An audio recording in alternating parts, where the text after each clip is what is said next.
Good morning বন্ধুরা, বংলগা নিবেদিতা চ্যানেলে তোমাদের সবাইকে স্বাগত। সকাল সকাল গোপালকে স্নান করিয়ে তারপরে সোয়েটার টুপি সব পরিয়ে পুজোটা সেরে নিলাম। পুজো সেরে এসে ব্রেকফাস্ট করলাম গোকুল পিঠে আর পায়েস, সেটা কালকে রাত্রেই বানানো ছিল। তারপর অনেক আমলকি আনা ছিল, তো করে নিলাম একটু আমলকির আচার।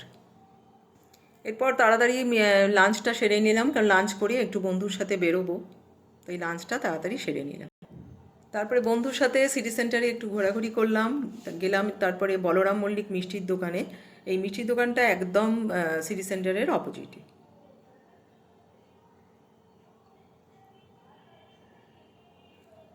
ভেতরে ঢুকলাম এখন মিষ্টির দোকানে, নানান ধরনের মিষ্টি সব রয়েছে।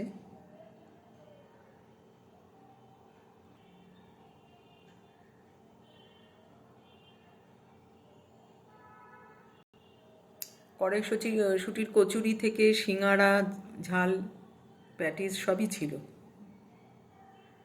আর এখানে রয়েছে নানান ধরনের দই, মিষ্টি দই, টক দই। মিষ্টি কিনে নিয়ে এসে আমরা একটু বাইরে বসলাম, এখানে বসে খাবো। ক্ষীরের পুর দেওয়া এই চমচমটা খেতে কিন্তু দারুণ ছিল। আরেকটা চমচম মতন খেলাম, এটাও খেতে খুব সুন্দর।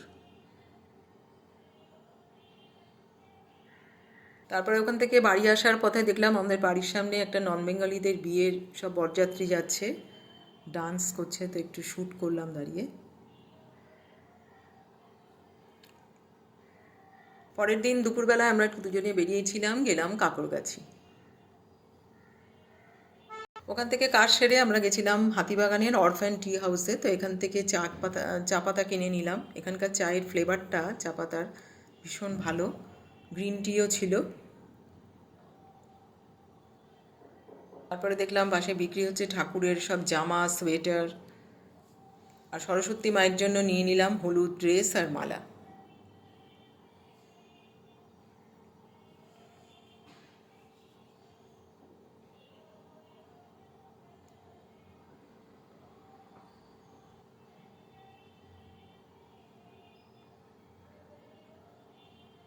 তারপরে আমি এখন এলাম একটু ওই পাপড়ি চাট বানিয়ে নিচ্ছি, খাবো।